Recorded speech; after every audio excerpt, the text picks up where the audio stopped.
جب انسان صحیح العقیدہ اپنے آپ کو بنا لیتا ہے، اس کے عقائد درست ہو جاتے ہیں، خدا کی ذات پر اس کا بھروسہ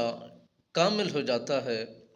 اور خدا کی ذات کے ساتھ اس کا یقین بہترین اور بہترین انداز میں ہو جاتا ہے، وہ انسان کامیاب ہوتا ہے، اور وہی انسان اپنی منزل کی طرف رواں دواں ہوتا ہے۔ جب انسان اس عقیدے کے ساتھ جڑ جاتا ہے کہ میرے رزق کا مالک خدا ہے، میری صحت کا مالک میرا رازق و خدا ہے، اور مجھے تندرستی، شان و عزت، وقار و معیار دینے والا میرے خدا کی ذات ہے،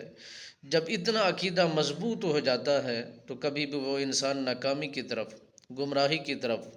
پریشانی کی طرف، تکلیفوں کی طرف نہیں اٹھتا۔ جب بھی وہ اٹھتا ہے تو وہ یہی سمجھتا ہے میرے خدا کی رضا اسی میں ہے، میرے خدا کی حکمت اسی میں ہے، میرے ماننا اسی میں ہے، اور اس کی تابعداری کرنا بھی اسی میں ہے۔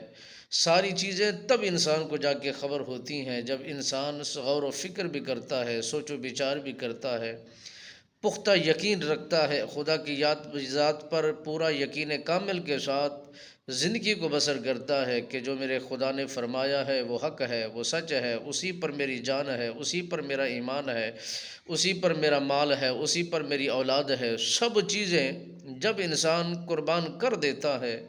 تو مالک بے نیاز پھر اسے رنگ بھی لگا دیتا ہے۔ یقین کامل جب پختہ ہو جائے تو وہ خدا کی ذات پر پختہ یقین کے ساتھ وہ اپنے آپ کو اس انداز میں لٹاتا ہے اور جھکاتا ہے کہ مالک بے نیاز پر اس کا بھروسہ، یقین